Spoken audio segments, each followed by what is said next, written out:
Alhamdulillahirabbil alamin. Wa bihi nasta'inu ala umuri dunya waddin. Wassalatu wassalamu ala sayyidina Muhammadin wa ala alihi wa sahbihi ajma'in. Subhanaka la ilma lana illa ma 'allamtana innaka antal 'alimul hakim. Rabbi shrah li sadri wa yassir li amri wahlul 'uqdatam min lisani yafqahu qawli. Amma ba'du.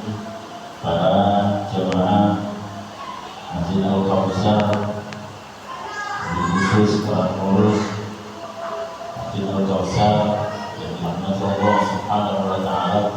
Alhamdulillah, bersyukur kepada Allah Subhanahu wa taala yang terus memberikan bimbingannya kepada kita, yang terus memberikan hidayah dan pertolongannya kepada kita, termasuk Allah Subhanahu wa taala memudahkan kita pada malam hari ini untuk bisa melaksanakan ibadah dengan lebih baik, melaksanakan kewajiban kita berupa salat maghrib dilaksanakan secara berjamaah dan juga dilaksanakan di masjid.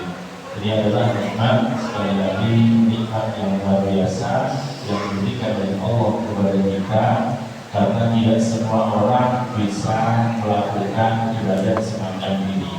Banyak orang yang sebetulnya waktunya bisa, waktunya sempat, juga tidak sakit, tapi tidak bisa melaksanakan ibadah semacam ini.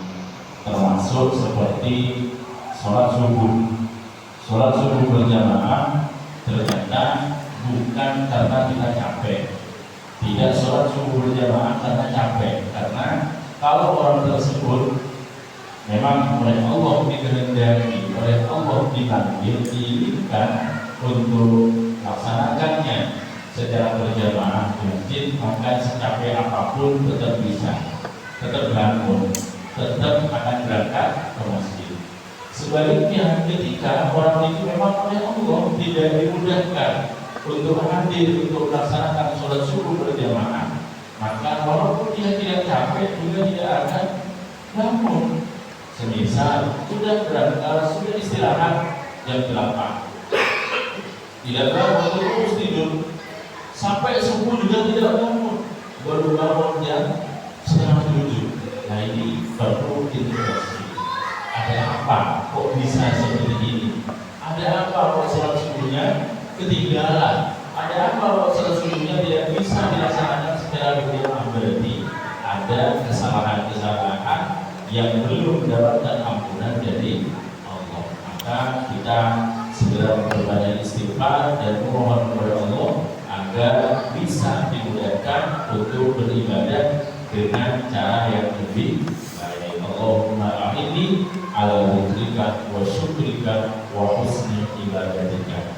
Makanya alhamdulillah, jadi kita malam ini oleh Allah Subhanahu wa taala dimudahkan untuk hadir ke masjid, untuk melaksanakan kewajiban kita berupa sholat maghrib, dilanjut nanti insyaallah dengan sholat isya, dan di antara maghrib dan isya kita isi dengan kegiatan-kegiatan yang baik, yang pahalanya luar biasa, banyak sekali. Semoga ini akan menyebabkan salah satu cara Allah Subhanahu wa taala memberikan ridhonya kepada kita, dan juga Allah akan mengampuni dosa-dosa kita. Amin. Allahumma amin. Para jemaah rahimakumullah, kemarin atau di pertemuan yang sebelumnya membahas tentang beberapa rukun-rukunnya khutbah. Ya, rukun-rukunnya khutbah termasuk membaca alhamdulillah, kemudian membaca salawat kepada Nabi, wasiat dengan takwa di khutbah pertama dan khutbah kedua, kemudian membaca ayat Al-Quran di salah satunya, tapi yang paling bagus membaca ayat Al-Quran itu di khutbah pertama, biar imbang nanti dengan khutbah yang kedua. Kalau yang khutbah yang kedua membaca alhamdulillah, sholawat, wasiat, dan juga berdoa lil mukminin wal mukminat. Itu rukun-rukun khutbah yang harus dipenuhi. Kemudian untuk syarat-syaratnya khutbah Jumat apa saja yang akan kita bahas pada malam hari ini. Bismillahirrahmanirrahim. Faslun fi syurutil khutbataini lil Jumat. Pasal ini menjelaskan tentang syarat-syarat khutbah Jumat untuk sholat Jumat. Syurutul khutbataini asyarah. Syarat-syarat yang khutbah Jumat atau khutbah Jumat itu ada 10. Yang pertama adalah at-tawarrutu 'anil hadatsaini al-asghari wal akbari. Yang pertama adalah harus suci dari hadas kecil ataupun hadas besar. Syarat ini hanya berlaku untuk yang khutbah saja. Untuk jamaah yang mendengarkan maka tidak ada syarat harus suci dari hadas. Tapi ini berlaku hanya kepada orang yang sedang khutbah atau khotibnya. Syarat ini untuk yang khotib saja, untuk para jamaahnya tidak usah. Sehingga karena ada persyaratan harus suci dari hadas kecil atau hadas besar, falau ahdasa fi asna'il khutbah istaghnafaha wujuban. Apabila orang tersebut hadas di pertengahan khutbah, maka harus diulang dari awal atau wajib diulang dari awal. Jadi persyaratannya orang yang khutbah itu harus suci atau gampangannya punya wudu dan tidak punya hadas besar. Semisal ada khotib ternyata hadas di pertengahan, maka nanti khutbahnya dimulai dari awal. Ini sekali lagi berlaku bagi khotibnya saja. Untuk para jamaah tidak apa-apa. Semisal ada di antara jamaah tersebut pada saat mendengarkan khutbah keluar angin atau tertidur pada saat mendengarkan khutbah, memang paling enak tidur pada saat khutbah, apalagi kalau khutbahnya lama lebih dari standar 15 menit, misal sampai 25 menit, maka kemungkinan banyak jemaah yang akan tidur. Semisal ada jemaah yang ketika khutbah Jumat tidur, sehingga tidurnya tersebut termasuk tidur yang membatalkan wudu. Karena dulu pernah diterangkan ada memang tidur itu tidak membatalkan wudu, ada yang membatalkan wudu. Nah, tidurnya orang yang tidak membatalkan wudu itu adalah naumu muwakkil maq'adahu minal ardi, adalah orang tidurnya orang yang duduknya dengan cara menetapkan bokongnya ke tempat duduknya, dan di situ tidak ada celah, rapat gampangannya dan bocor. Maka kalau posisi tidur seperti ini dalam keadaan duduk, maka dia membatalkan wudu.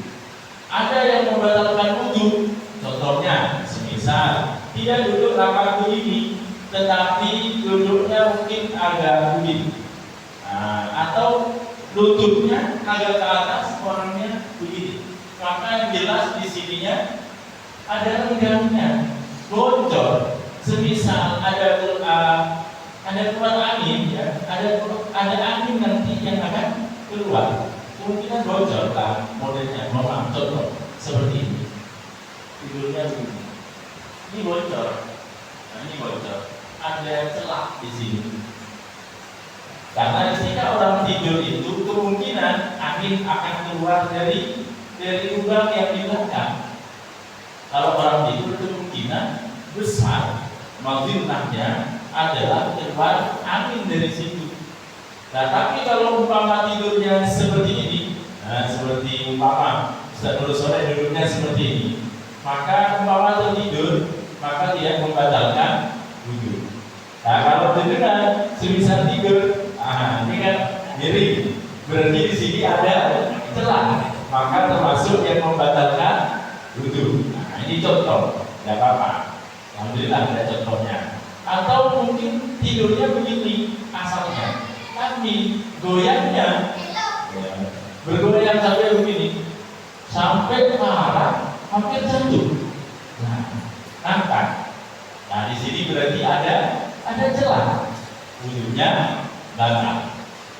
Kalau semisal ada jamaah yang seperti itu dan dia wudhunya nanti mau di akhir saja, baru mulai dia sudah tertidur dan wudhunya batal di situ, karena termasuk itu dia membatalkan wudhu. Dia mau wudhu keluarnya bersisa nanti kalau sudah hampir selesai khutbah kedua. Akhirnya tetap posisi dalam keadaan tidak punya wudhu, bagaimana? Atau ada orang masuk ke masjid untuk melaksanakan sholat Jumat lupa belum wudhu, ya nanti saja kalau sudah hampir selesai nanti wudhu. Atau mungkin yang paling dekat contohnya, orangnya telat, khutbah sudah dimulai, orang tersebut baru datang, belum punya wudhu, mau wudhu masih antri. Berarti dia mendengarkan khutbah dalam keadaan dia punya wudhu. Bagaimana? Tidak apa-apa, boleh. Yang harus suci dari hadas kecil atau hadas besar, khotibnya. Yang khutbah itu harus suci. Kemudian yang kedua adalah harus suci dari najis atau harus suci dari najis pakaian dan juga badannya dan juga tempatnya. Ini sama berlaku untuk yang sedang khutbah atau yang khotibnya. Untuk para jamaah tidak apa-apa, tidak apa-apa. Contoh, ada jamaah yang mendengarkan khutbah tersebut di sholat Jumat, dia baru ingat bahwa pakaian yang dia pakai ternyata najis. Ya, ini kok pakai ini saya? Sepertinya kan dari mana pakaian ini, sarung ini najis, kok dipakai Jumatan? Akhirnya cari sarung ganti. Nah, ada. Pada saat dia mendengarkan khutbah, dia pakaiannya tidak suci. Bagaimana? Tidak apa-apa. Sampai selesai khutbah kedua, dia baru ganti pakaian, tidak apa. Atau mungkin karena di masjid tidak ada sarung, akhirnya pulang untuk ganti sarung. Boleh seperti ini? Boleh, tidak apa-apa. Karena ini persyaratan yang berupa suci dari hadas, suci dari najis, ini berlaku kepada yang khutbah atau berlaku kepada khotibnya saja, tidak berlaku kepada para jemaah. Tapi kalau umpama yang tidak memenuhi syarat itu adalah khotibnya, maka ya tidak sah, khutbahnya tidak sah. Semisal khotibnya atau tempat yang ditempati oleh khotib itu atau mimbarnya najis, dikencing kucing, mungkin tidak dicek oleh pengurus masjidnya, yang tahu bahwa di situ adalah najis, itu justru khotibnya. Ketika naik ke mimbar, ternyata di mimbarnya banyak kotoran kucingnya, semisal. Ini kalau Surabaya mungkin tidak terjadi, soalnya kalau mau Jumatan sudah dipersiapkan betul-betul oleh pengurusnya, mulai dari sound system, tempat dan lain-lain. Ini kemungkinan terjadi di kampung-kampung yang memang masjidnya tidak diurusi atau memang tidak dikontrol. Ternyata di mimbarnya banyak kotoran kucingnya. Bagaimana kalau seperti itu. Khotibnya di awalnya mungkin tidak tahu, kok baunya tidak enak, tetap saja.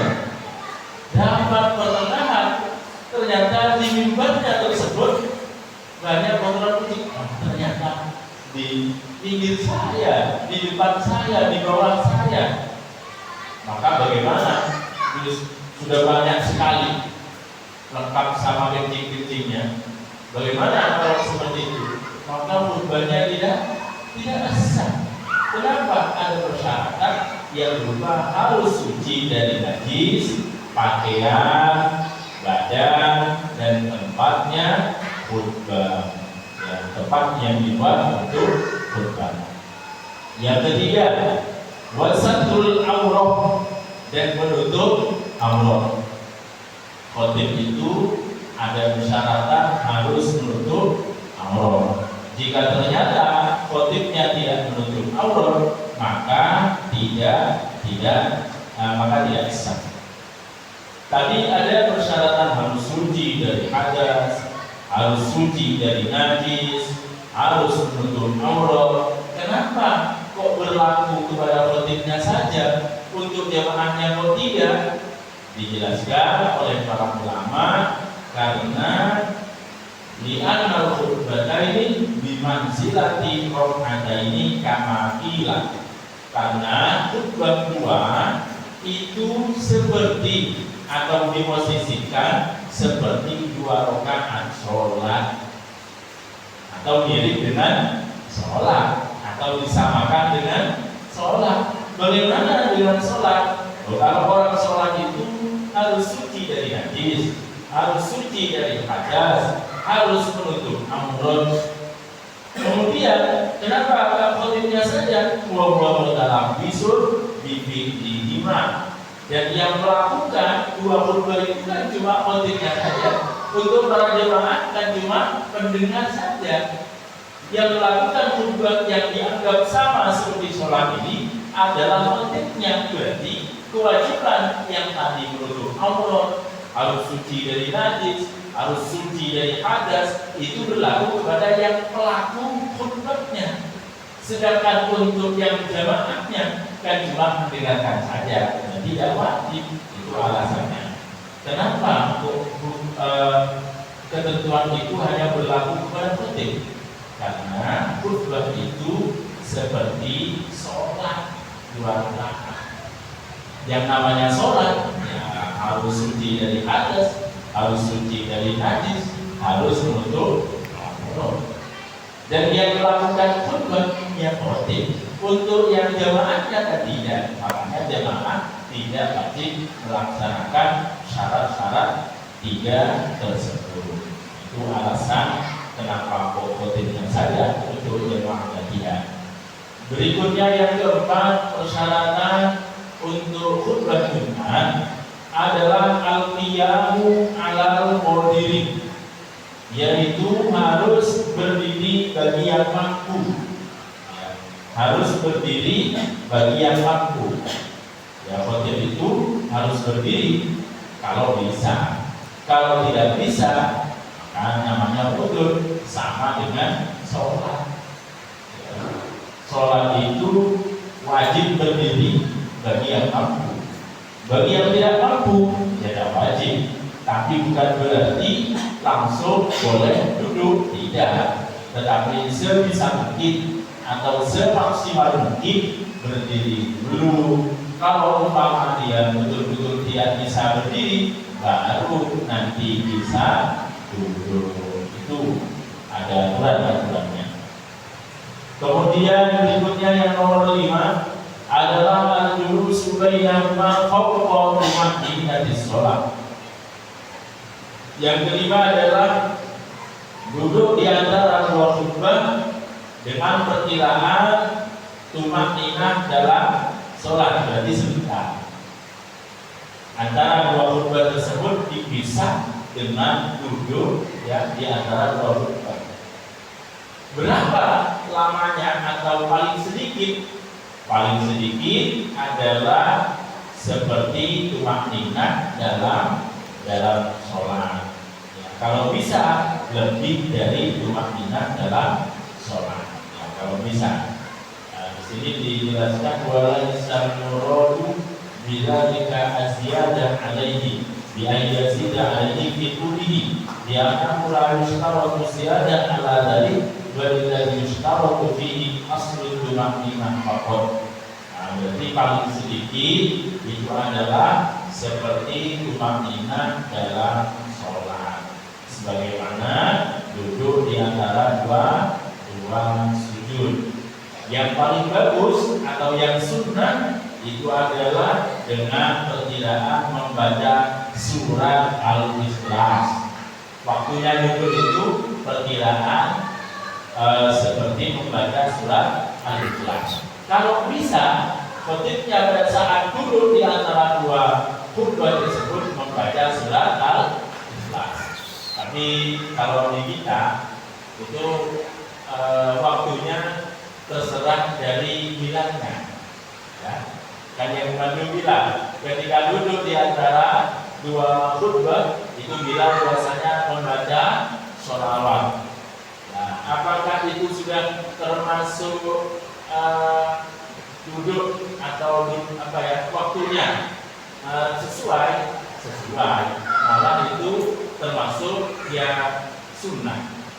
Maksudnya yang sunnah bisa begitu, bukan? Maksudnya kan dari perkiraan duduknya itu diperkirakan ketika membaca surat Al-Ikhlas, seperti orang membaca surat Al-Ikhlas. Berapa? Ya 1 menit mungkin tidak sampai, beberapa detik. Bismillahirrahmanirrahim. Dan jadi orang mungkin 10 detik bisa 15 detik. Dan orang membaca sholawat itu biasanya ya perkiraan segitu. Untuk yang khotibnya disunahkan membaca surat Al-Ikhlas. Ini mungkin juga banyak khotib yang tidak tahu.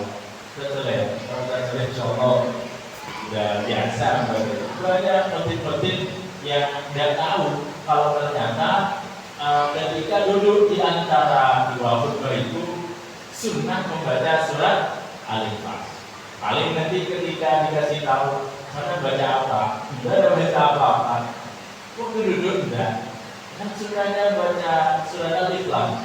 Sunnah saja tidak apa-apa. Tapi walaupun sunnah tetap kalau bisa dilakukan. Jangankan itu banyak yang lain yang tidak diketahui oleh khotibnya. Contoh seperti ketika melangkah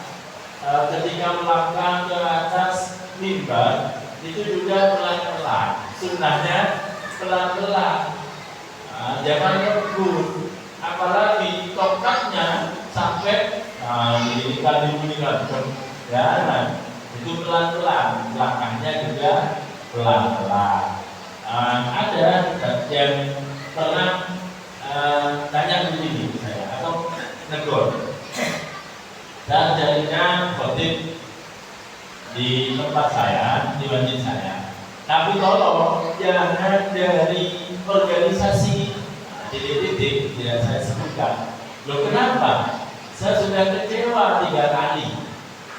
Kenapa kok kecewa? 1, pernah yang ke tempat saya ketika sudah menerima tempat itu tidak pelan-pelan naik ke mimbarnya, tetapi langsung ngebut, tidak 1, ini kan ini 1, 2, 3. Jadi 1-1 melangkahnya pelan, tapi langsung. Ini langsung tidak pakai pelan-pelan, langsung ngebut. Nah ini hal-hal yang kecil seperti ini justru kadang dilihat oleh jemaah. Ternyata ada yang perhatikan sampai naiknya, ada yang perhatikan apalagi yang naik. Nah ini sunnahnya ketika duduk di antara dua khutbah adalah membaca surat Al-Ikhlas. Kalau umpama sekarang ada orang atau khotib tidak duduk di antara dua khutbah, maka bagaimana? Maka khutbah walaupun menurutnya itu itu sudah 2 kali, tetap yang kedua dianggap satu paket dengan yang pertama. Usibatan, khutbatan, wahidatan. Contohnya begini. Nah, kalau di Masjid Al-Kausar insya Allah tidak akan terjadi karena tempat duduknya sudah tersedia. Ada masjid yang mimbarnya tidak pakai mimbar seperti ini, tapi seperti podium. Jadi kursinya, kursi biasa. Suatu hari ada khotib yang sedang khutbah, sama pengurus masjidnya tidak dilihat ada kursinya. Ternyata waktu khutbah khotibnya mau duduk bingung.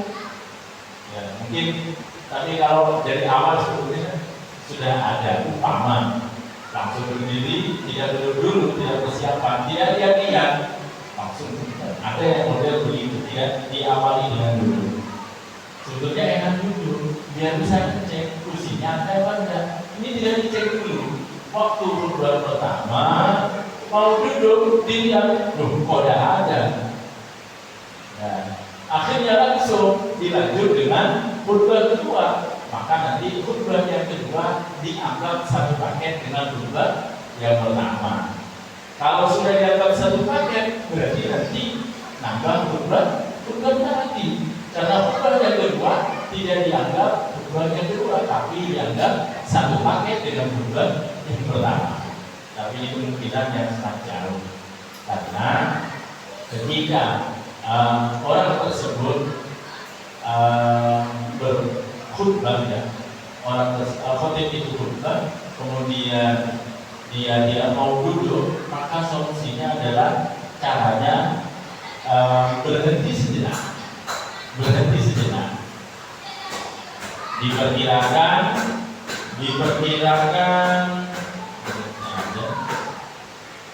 Fayosir itu lebih umum bisa tatin. Berhenti sejenak, jangan langsung. Kalau umpama tidak mau duduk, seperti tadi contohnya, kursinya tidak ada yang mau duduk, maka bagaimana cara memisah antara khutbah yang pertama dengan khutbah kedua? Cara memisahnya adalah dengan cara diam sejenak. Diam. Jadi umpama khutbah pertama selesai, khutbah ada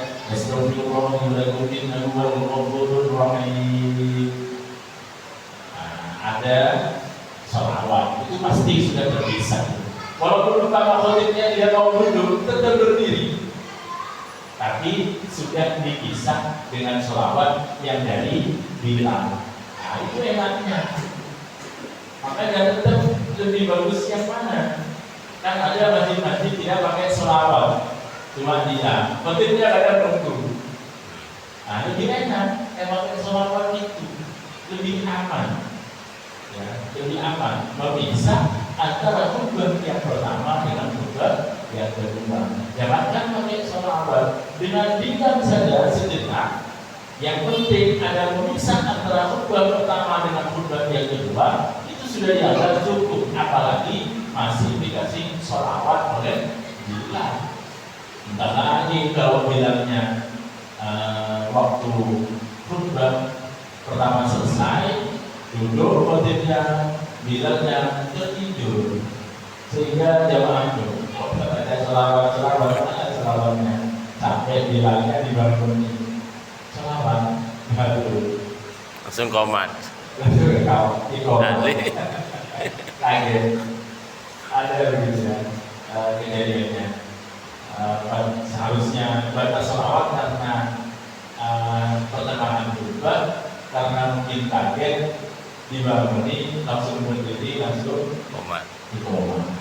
Berarti berat juga tugasnya Bilal itu, jangan sampai tertidur, nanti kejadian langsung komat. Atau umpama ada khotib yang tidak bisa berdiri, berarti khotibnya duduk, dari awal duduk. Ya, dari awal khotibnya duduk.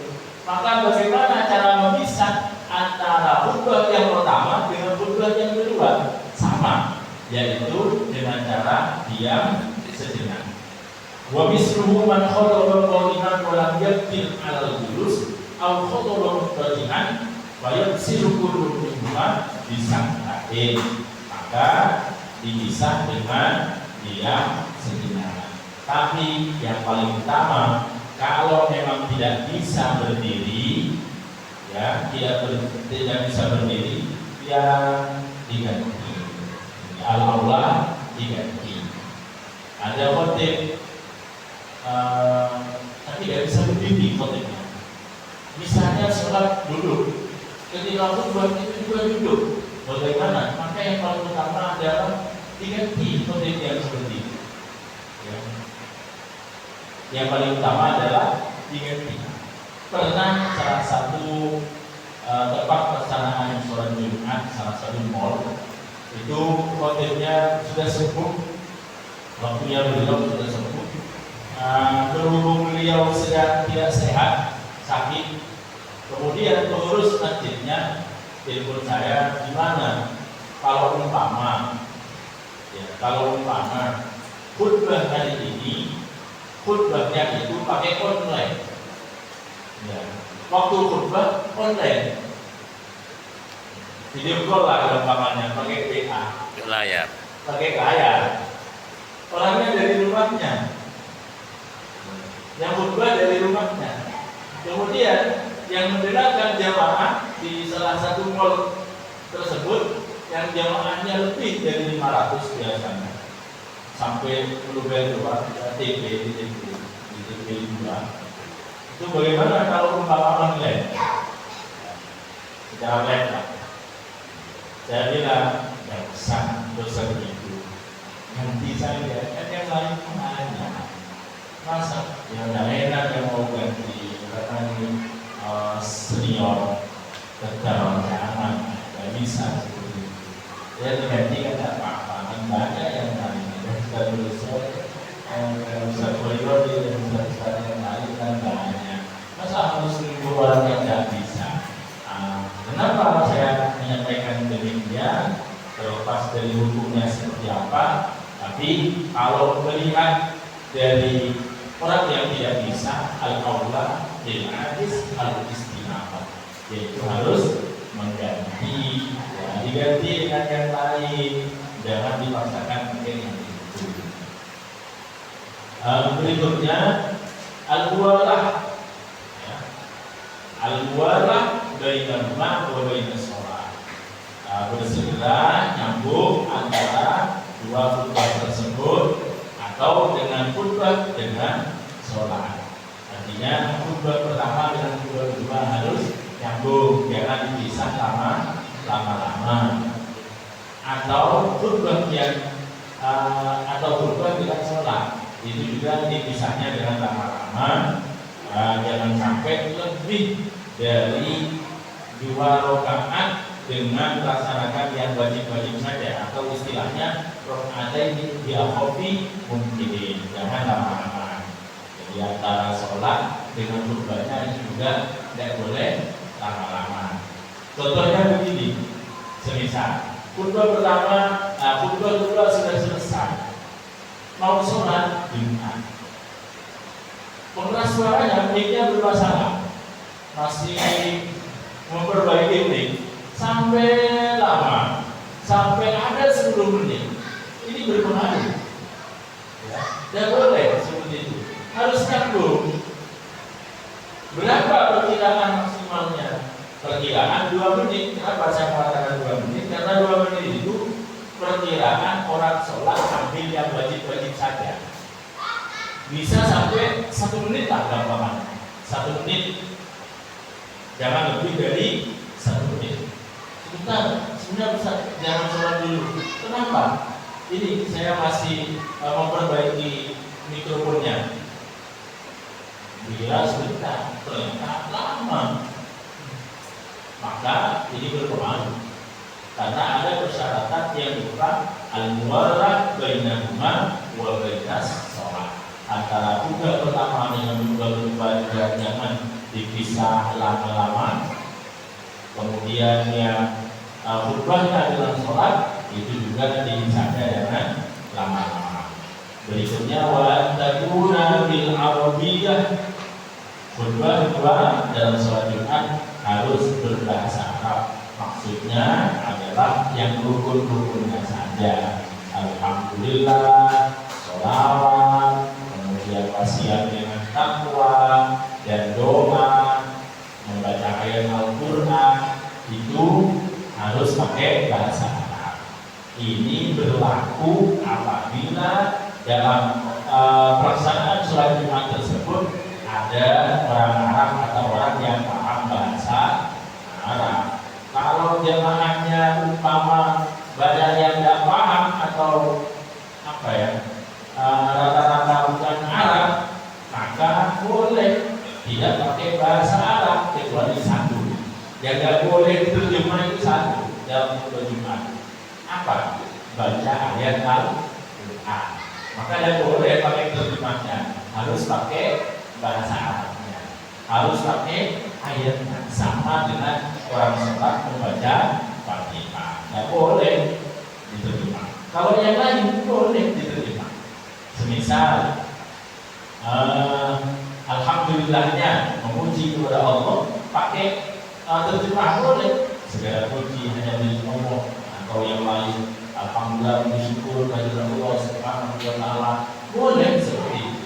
Sholawat juga boleh diterjemah. Wasiat dengan takwa itu juga boleh diterjemah. Ya. Wasiat dengan takwa boleh diterjemah.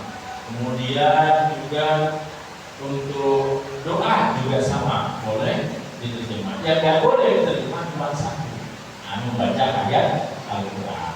Kemudian juga sama seperti yang sebelumnya dilakukan di waktu zuhur kesemuanya, dan ada persyaratan tambahan, yaitu apa? Bukan persyaratan, penjelasan tambahan bahwa rukun-rukunnya khutbah itu tidak harus takdim. Rukunnya khutbah tidak harus takdim. Maksudnya bagaimana? Kan kesannya begini. Pertama, alhamdulillah. Yang kedua, sholawat. Yang ketiga, wasiat dengan takwa. Kemudian yang keempat, membaca ayat Al-Quran. Khutbah kedua, yang keempat adalah berdoa lil muslimin wal muslimat wal mu'minin wal mu'minat. Apakah ini harus urut? Tidak harus. Semisal urutannya tidak sesuai, tidak apa-apa. Ini enak, ketentuan ini enak. Umpama ada salah satu rukun khutbah yang terlupakan. Contoh yang terlupakan di khutbah kedua, ada orang khutbah alhamdulillah sudah, sholawat sudah. Setelah sholawat langsung doa, lupa dengan wasiat dengan takwanya. Maka bagaimana? Maka nanti bisa dilakukan di akhir, sebelum khutbahnya selesai, ditambahi dengan wasiat dengan takwa. Jadi tidak harus wudu seperti wudu, ya, tidak harus. Kalau di wudu umpama yang di tangan ada anggota atau ada sesuatu yang tidak terbasuh, maka kan balik ke tangan lagi. Kalau khutbah Jumat tidak, terserah di mana saja, ya, diulang balik boleh. Jika ini enak, umpama ada yang terlupakan, bisa dilakukan di akhir. Contoh, khotib yang lupa wasiat dengan takwa, terlalu nyaman dengan mungkin tidak kepikiran, kurang fokus, sehingga setelah alhamdulillah membaca sholawat kepada Nabi, alhamdulillahirabbil alamin, wassalatu wassalamu ala sayyidina Muhammadin wa ala alihi washabbihi ajmain. Setelah itu lupa, langsung Allahumma ighfir lil muslimin wal muslimat wal mu'minin wal mu'minat al-ahya'i minhum wal amwat.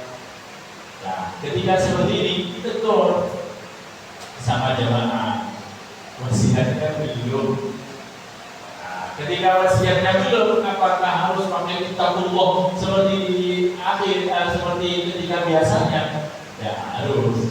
Yang penting wasiat dengan takwa itu adalah mengajak kita untuk bertakwa kepada Allah, mengajak untuk ibadah, mengajak untuk berbuat baik. Itu sudah cukup. Sehingga khutbah yang biasanya dilakukan oleh khotib itu sepertinya ada rukun-rukun yang double. Tapi tidak apa-apa, walaupun double.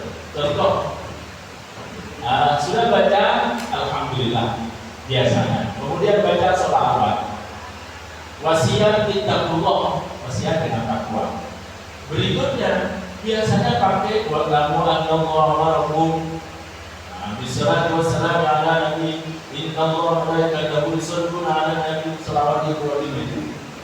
Berarti sholawatnya kita diulang dua kali. Setelah doa biasanya ada kata-kata begini, ibadallah innallaha ya'muru bil 'adli wal ihsan wa ita'i dzil qurba dan seterusnya.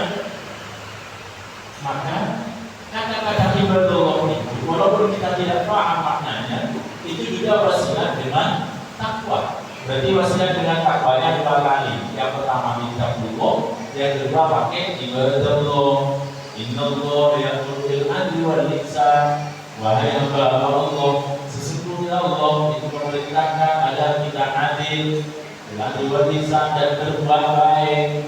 Nah, ini termasuk wasiat dengan takwa. Berarti double wasiat dengan takwa. Tidak apa-apa, ini dalam rangka antisipasi khawatir ada wasiat takwa yang ditinggalkan sehingga bisa terwakili dengan kata-kata ibadallah innallaha ya'muru bil 'adli wal ihsan wa ita'i dzil qurba wa yanha 'anil fahsya'i wal munkari wal baghi ya'idukum la'allakum tadhakkarun. Umpama ada motif yang lupa dengan kata-kata ini, tidak apa-apa, karena itu tidak wajib, asalkan di awal sudah ada wasiat dengan takwa. Tidak apa-apa. Lupa umpama, wa qina adzabannar. Apa yang biasanya dibaca? Baca apa? Ada yang begitu. Setelah wa qina adzabannar, baca apa? Lupa. Yang dicatat kan ketemu. Baca apa itu? Langsung aqimus shalah. Enggak apa seperti itu. Yang penting tadi wasiat dengan takwanya sudah terpenuhi. Tidak masalah. Tidak harus dipaksakan ada innallaha ya'muru bil 'adli wal ihsan dan seterusnya. Tidak harus itu. Umpama Rabbana atina fid dunya hasanah wa fil akhirati hasanah wa qina adzabannar. Sudah selesai. Mana ibadahnya? Tidak bisa apa-apa. Yang penting di awal sudah ada ittaqullah atau wasiat dengan takwa. Itu berarti tidak apa. Boleh. Mungkin itu sementara yang bisa disampaikan terkait dengan beberapa persyaratan harus dipenuhi dalam khutbah Jumat, baik khutbah pertama ataupun khutbah kedua. Karena ini ada pertanyaan sebelum dilanjutkan. Nah, monggo. Betul. Ya.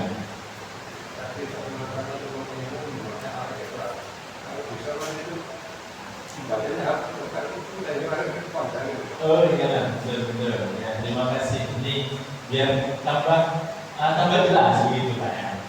Yang namanya tumakninah itu adalah as-syukur ba'dal harakah. Adalah diam setelah bergerak. Tumakninah dalam sholat yang cukup itu, ya. Tumakninah dalam sholat yang penting tidak bergerak atau orang tersebut diam setelahnya bergerak sedikit sekali. Tumakninah itu. Kemudian apa yang saya sampaikan tadi masalah tumakninah, ini yang dinamakan tumakninah adalah sukunun ba'da harakatin. Adalah diam setelah bergerak bihaitsu yastaqiru kullu udwin mahallahu, sekiranya setiap anggota itu tetap di tempatnya. Perkiraan kalau umpama diperkirakan lamanya tumakninah itu berapa waktunya, biqadri subhanallah, dengan perkiraan membaca subhanallah. Kemudian tadi yang dijelaskan, ketika duduk di antara dua khutbah itu paling sedikit seperti tumakninah.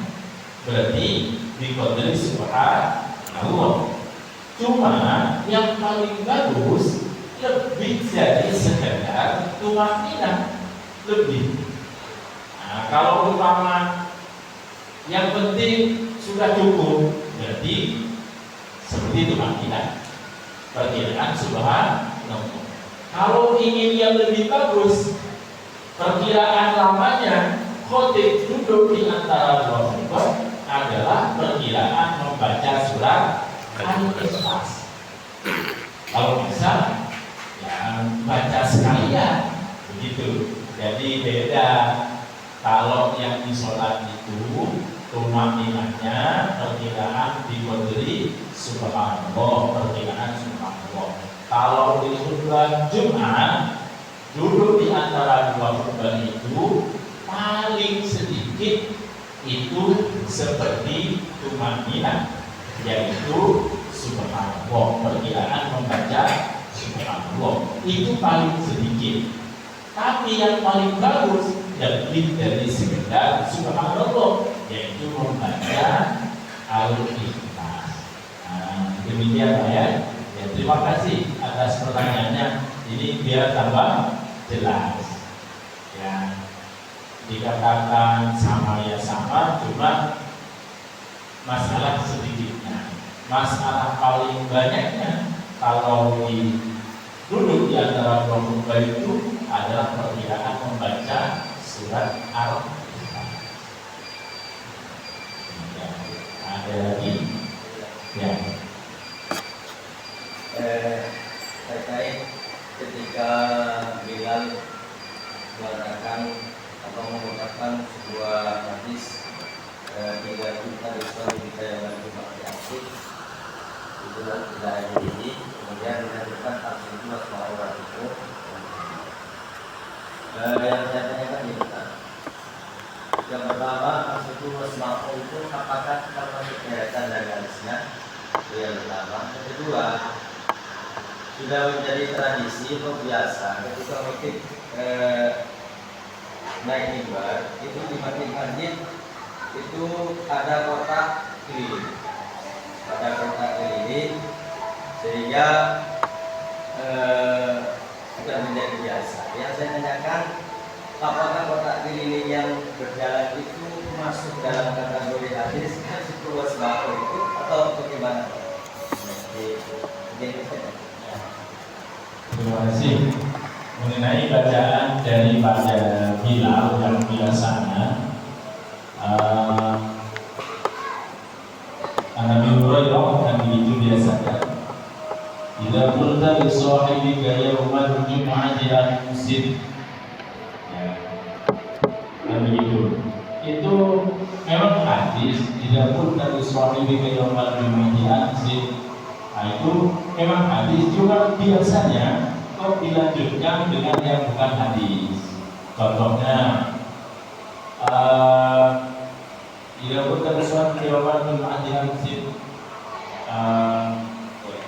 atau apa ya?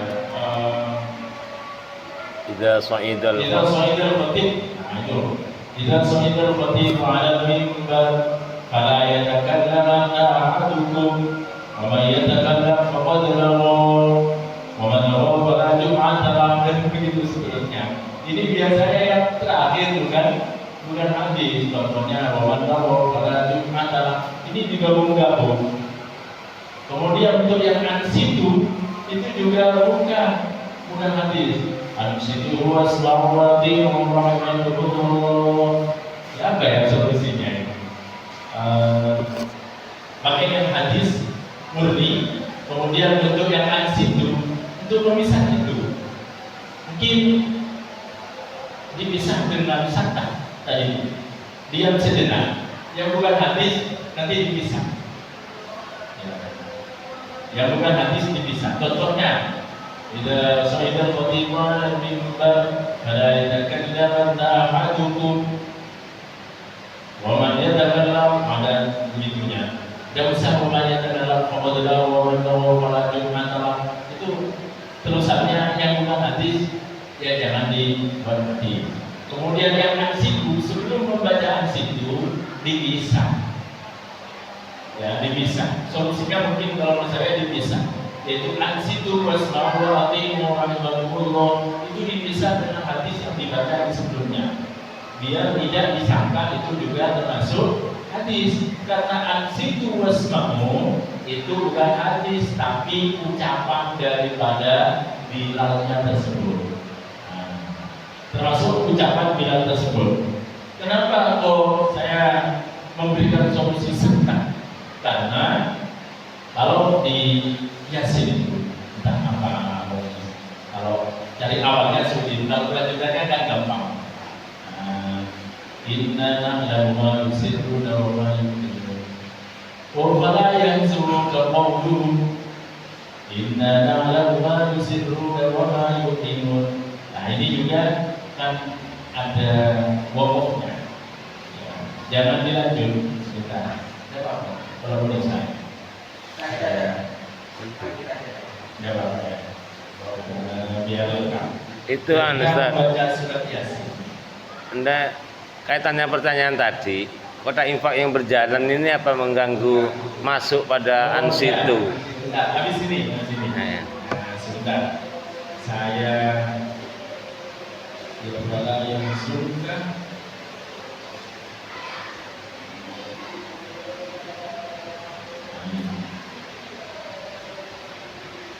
Ala yang suka qawlu inna na'lamu ma yusirruna wa ma yu'linun.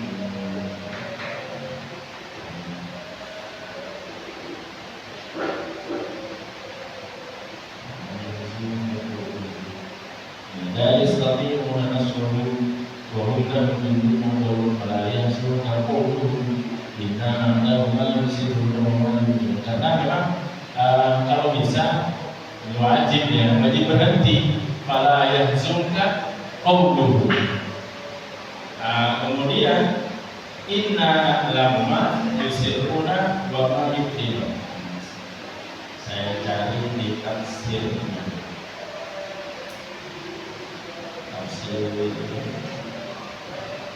Ini lupa saya. Tapi ingatnya bahwa ini termasuk yang wajib untuk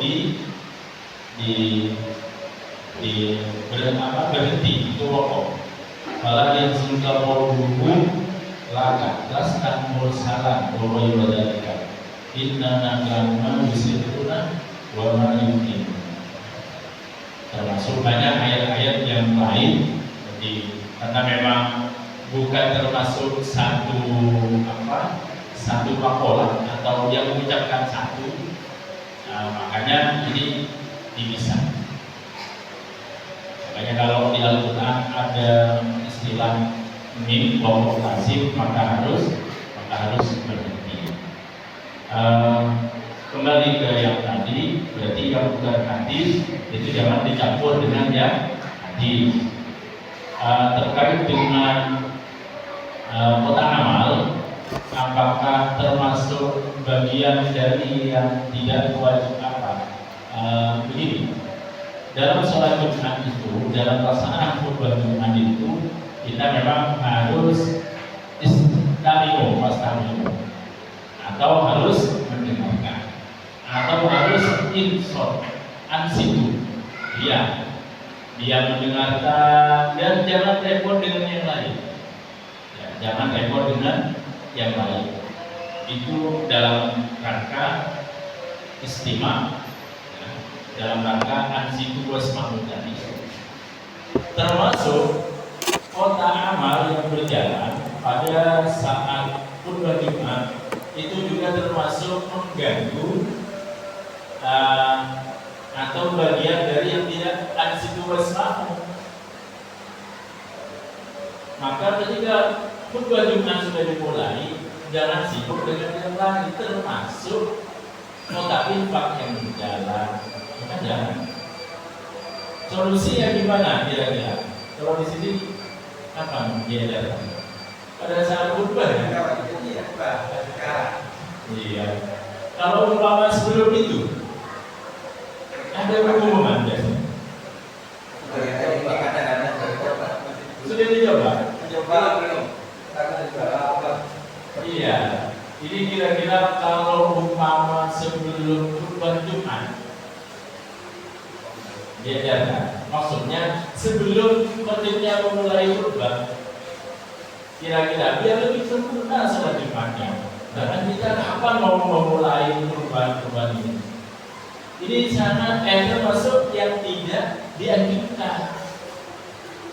Waktu sholat Jumat, waktu khutbah Jumat, kita memang harus fokus mendengarkan khutbah. Nah, enak Ustaz khutbahnya, enak dan enak, kewajiban kita mendengarkan. Ansitu wasma'u itu. Terus, kemudian kita sibuk dengan yang lain, maka ini berarti mengurangi pahala yang seharusnya kita dapatkan gara-gara kita infak. Walaupun apakah sampai habis semuanya pahalanya tidak, tapi kan tetap ya berubah. Solusinya adalah apalagi bang pakai seng lah, kadang pakai seng, rame itu. Ada yang sebelumnya. Ada pak. Ada. Waktu pengumuman. Rata-rata. Ya. Dan termasuk yang ingkar dengan itu. Ya, termasuk yang ingkar dengan yang memegangkan kotak amal pada saat khutbah Jumat. Karena orang ada, ya walaupun tidak semua, ada yang memang ingin mendengarkan, tiba-tiba sudah gereng-gereng ada selesai. Itu juga berpengaruh. Ya. Belum juga khotib yang masih baru melihat kotak amal jalan, itu juga berpengaruh pikirannya. Akhirnya di logik tadi masih ambilkan banyak sampai lupa. Kasih doa. Nah ini juga berpengaruh. Kalau umpama bisa, kan ada pengumuman ya. Pengumuman bahwa yang bertindak sebagai khotib ada siang hari ini. Nah umpama diajarkan waktu itu. Assalamualaikum umpama. Sudah assalamualaikum sambil diedarkan. Kalau kotaknya agak banyak mungkin satu sok satu kotak, dua sok satu kotak mungkin cukup. Nah kalau satu ya sampai selesai nanti programnya. Mungkin kalau caranya seperti itu. Jangan sampai diadakan pada saat khutbah Jumat. Sebetulnya khotib itu banyak yang tahu tentang ini. Cuma yang mau itu ada. Ya termasuk pengurus masjid sebetulnya tahu. Cuma dengan itu, ya sudah bertahun-tahun seperti itu masa mau dirubah. Dan bukan hanya di sini saja, yang lain juga banyak begitu. Nah, kalau kita tidak memulai ya kapan? Umpama dicoba nanti dievaluasi seperti apa? Kira-kira yang umpama tetap dilakukan, apakah berpengaruh kepada khutbah Jumat sah dan tidak? Tidak ada masalah. Cuma mengurangi pahala yang seharusnya kita dapatkan 100 itu dikurangi jadi 98 apa 97. Itu pengaruhnya tetap berpengaruh. Ya, untuk lebih jelasnya nanti saya kirimkan jawabannya ke Ustaz atau Ustaz referensinya. Yang lebih lengkap termasuk hadis yang mana hadis, yang mana bukan. Untuk solusinya sudah, yang penting dipisah antara yang bukan hadis dengan yang hadis. Ini cukup, semoga bermanfaat. Assalamualaikum warahmatullahi wabarakatuh.